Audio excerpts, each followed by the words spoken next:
First brew day on the Spike single vessel brewing system. I'm really excited to jump into this thing, show you how the controller works, take a look at how well the mash basket and everything works. We're gonna get going on it. Spike did put out a Beersmith profile for this system, and one of the things I noticed in the profile was that they had a recoverable dead space underneath of the basket as 6.2 gallons, and I thought, man, that's a lot. So what I've got here is I've filled it up to about a little over 5.5 gallons, and I want to show you exactly how, when you put the basket in, how much water is in the bottom of the basket. It is about 1.5 inches or so over top of the element. All right, so I got the mash basket here. I'm gonna go ahead and set it in and just give you a quick shot here of what that looks like and how much water is in the bottom of there. So we've got probably about, looks like maybe about 2 inches or so. First knuckle, or actually second knuckle on my forefinger there, probably about 1.5 inches, 2 inches. So that's how much water we've got in the bottom of the basket with 5.5 gallons in there. So I'm gonna pull the basket back out and fill it up the rest of the way for my mash water requirements. Before I do, if you like these type of videos and you wanna see them, hit the subscribe button, and if you don't mind, if you want to catch up the new ones when they come out, hit that bell whenever you do that. So I'll be back here in just a minute once I get the water filled up, and we'll get to it. All right, so I got my 12.6 gallons of water there, and I'm going to go ahead and crank on the heat. From the main screen, you just hit the set button, and it'll make sure you're in auto mode. There is a auto mode and a manual mode, so auto, and then you can go into manual mode and back into auto mode from there. So make sure you're in the auto mode. And then once you're back at the main screen, it's just a matter of hitting the arrows and adjusting your value. Mine is 158 for the mash-in temperature. So as you'll see here in just a second, actually it's already on because of the fact that the temperature was below the 140, whatever that was there. And making a little bit of noise. Sometimes the relays inside of the box will make a little bit of noise, no matter turning it off, turning it back on. So now we're heating the water. And you probably can see some ripples coming off of the element there. We'll go ahead and put the basket back in and get it going. Now, so we're gonna go ahead and get it started heating up. I've got the element on. I'm gonna set a timer because I know invariably somebody's gonna ask me how long it took to heat up to mash temperature. So I'm gonna start a timer on that. It might be a minute or two behind, and I'm gonna hook up the pump and get it circulating as well. So we're heating everything up all at the same time. And then I'll put the lid on, and I'll be back once we get into mash-in temperature, and we'll mash in. All right, I'm back, and if you're not familiar with the way PIDs work, they start to cycle whenever they get close to the temperature because they work really hard not to overshoot the temperature. So we were actually at 31 minutes when it started to cycle. So it'll gently get up to 158 here. It takes a little bit of time for them to do that, but I just wanted to show you guys how long it took. It's about 30 minutes or so to get up close to the temperature, and then it will ease its way up to 158. It's just the way that PIDs work if you're not familiar with them. But they won't overshoot generally, so that's a good thing. All right, so we've reached our 158 mash-in temperature, and I'm actually gonna go ahead and turn the fan on in the hood here just to kind of suck out some of the dust. But we're gonna go ahead and mash in. Let me turn the pump off, and I'm gonna take the lid off. And boy, that was creating a heck of a whirlpool in there. Just set this over here. Oops, sorry about that. Move the hose up out of the way. All right. Okay, let me crank the fan on here. Sorry, it'll be a little bit noisy. I'll try to talk over it, but we'll see what happens here. All right, so we'll go ahead and mash in. Now, I am actually brewing a Dunkel, and the name of the beer is Spike's Your Dunkel. So I thought I had to step up my game and name some of the beers. So that's what the name of this one is. And just a quick kind of note on the recipe here. 8 pounds of white wheat malt, 7 pounds of pale malt, 4 pounds of Munich malt, 1 pound of pale chocolate malt, and 8 ounces of Carafa 2. And then I'm actually going to be putting in Pearl A hops, just one addition of those at boil, and we'll get into that. So I'm going to go ahead and mash in here, and hopefully this thing will suck all the dust out of there. It's pretty dusty, so definitely does not look like it's going to get anywhere close to maxing out the mash basket for sure. And I would say that the mash actually looks pretty good consistency from what I'm seeing here. So let me get this stirred the rest of the way up here. turn that off so it's not so darn noisy.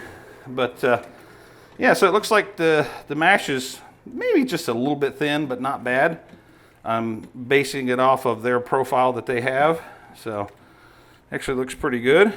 Not seeing any dough balls or anything like that. So I'll keep stirring it here for just a little bit. Now what I'm going to do is what I've been doing a lot recently on the all-in-one systems, any kind of the systems that have a basket in the kettle, like a brew in a bag type thing.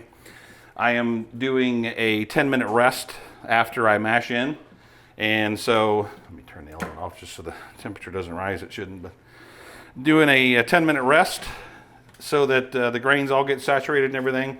And I find that when I've done that, I've got a lot less stuck sparge. So I am going to go ahead and let it rest for 10 minutes after this. And then we'll come back and do the start of the recirculation. And I'll be really interested to see how it recirculates. We'll find out. All right, so we've rested for about 10 minutes now. I'm going to go ahead and take the lid off, and we'll go ahead and get the recirculation started. This is what I'm really interested to see. I posted on social media about hooking up a hose to the whirlpool port and actually opening that up. And what I want to do with that is actually going to monitor how high the level gets in the basket. And I know that if I've got liquid in the whirlpool port, that I'm definitely covering the element, because that's one of those things that, you know, concerns me about not being able to see past the basket, is just that you might scorch the element if the level gets too high in here. So I'm going to monitor it that way. That's the reason for that. Somebody had a question like, you know, why do you need that? But so that's kind of just a trick that I've used before on some other systems. So I'm going to go ahead and lay the hose down in here and turn the valve off and turn my pump on, and we'll slowly go ahead and open this thing up and start some circulation here. And don't know that I'll really open it full blast or not. Ooh, that pump is powerful. I think I'll probably actually adjust it at the pump down here a little bit, because that thing is flying. Let me keep adjusting it down a little more here. So our level is dropping a little bit in our tube here, indicating that the basket's filling up. And I don't want a stuck sparge, so I'm going to kind of slow it down a little bit. Probably about right there, I think, is pretty good. Looks like it's got a good circulation. I'm going to keep an eye on this here hose. And I think so far it looks pretty good from what I can see. And we're not dropping much more.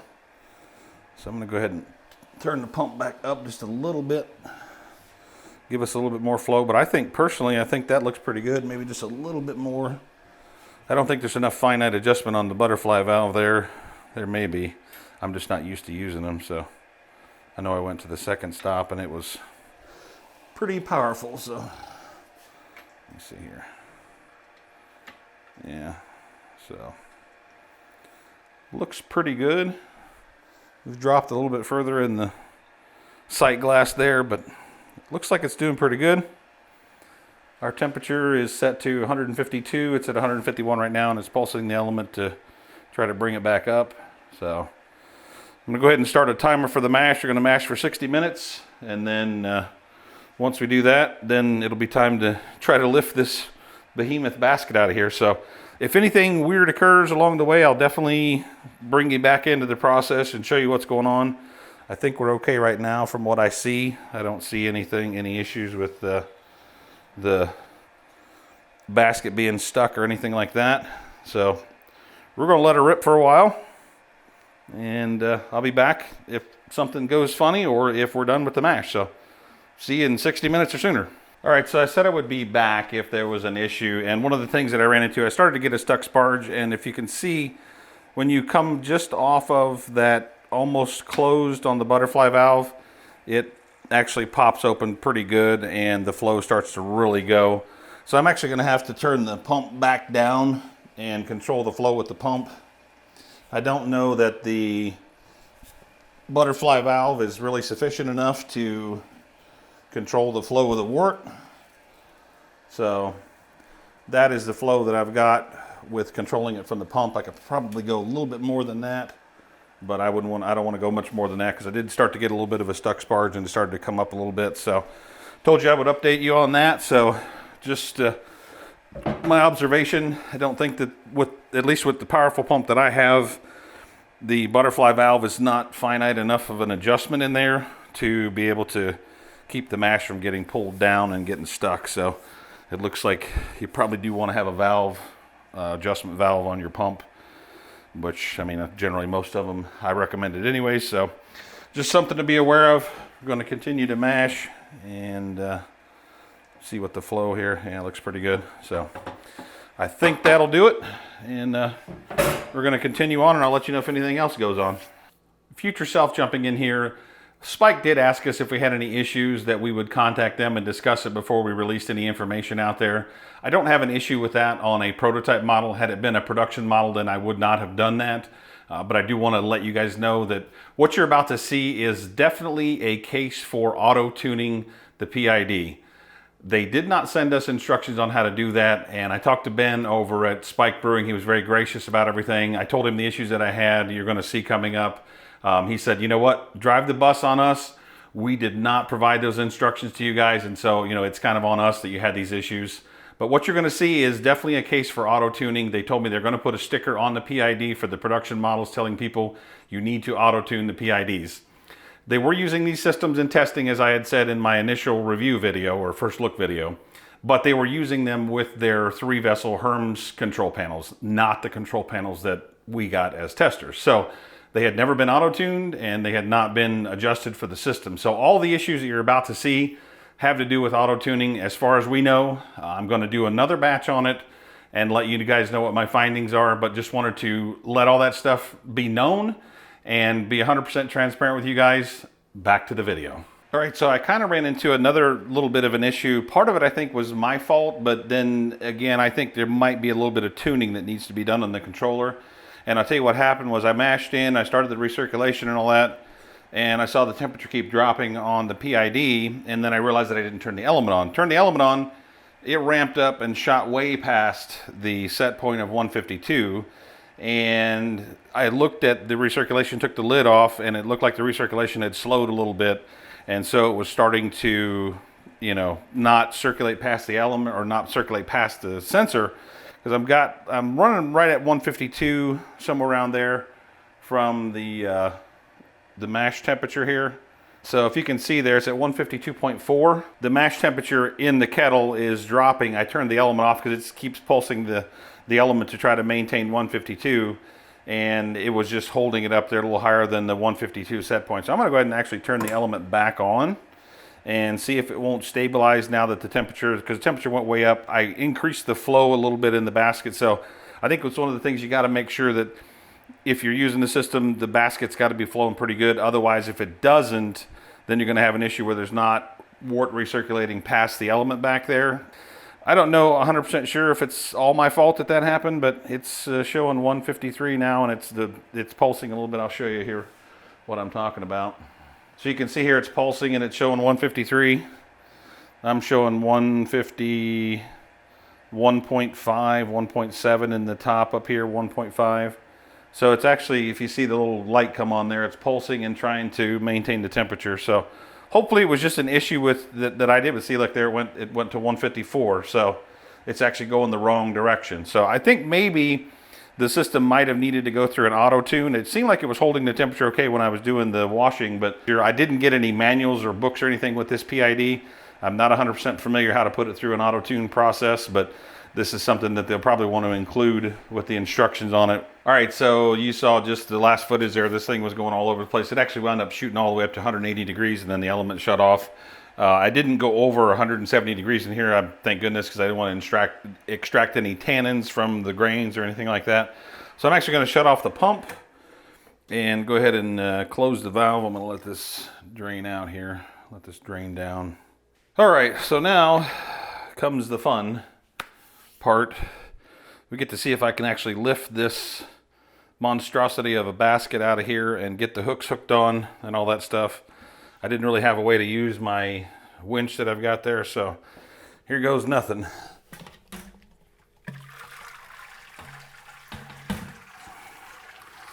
Actually, it wasn't too bad, really. I didn't grunt or anything, so that's good.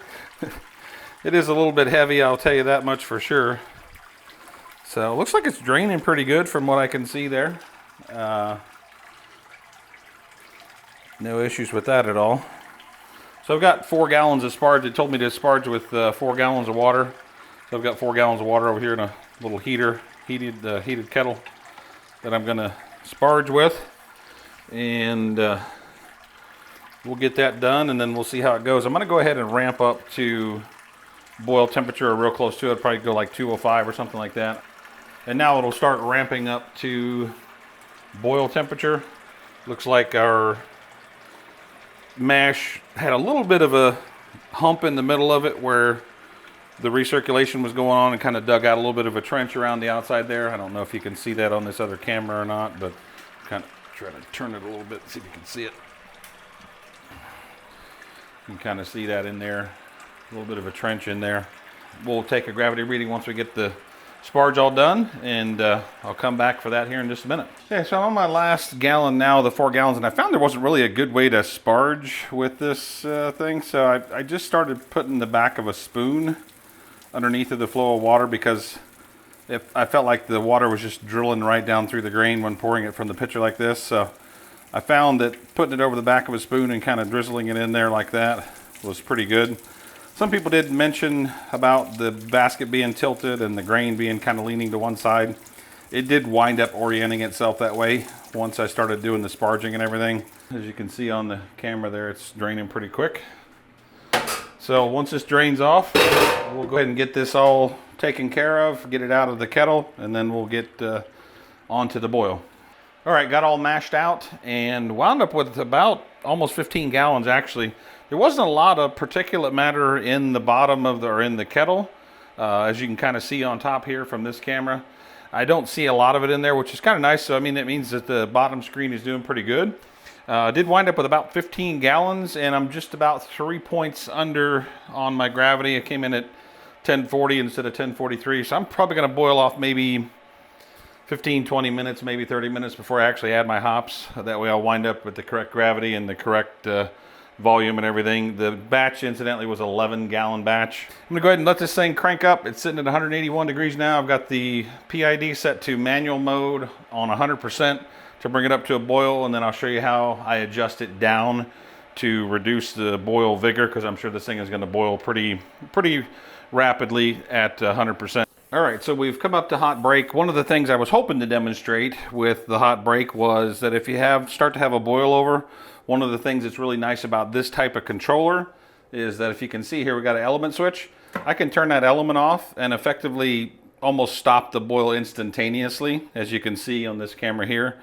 I'm gonna let it come up to a full boil. That's a pretty good boil now, but I'll let it come up to where it's gonna finalize at for the boil.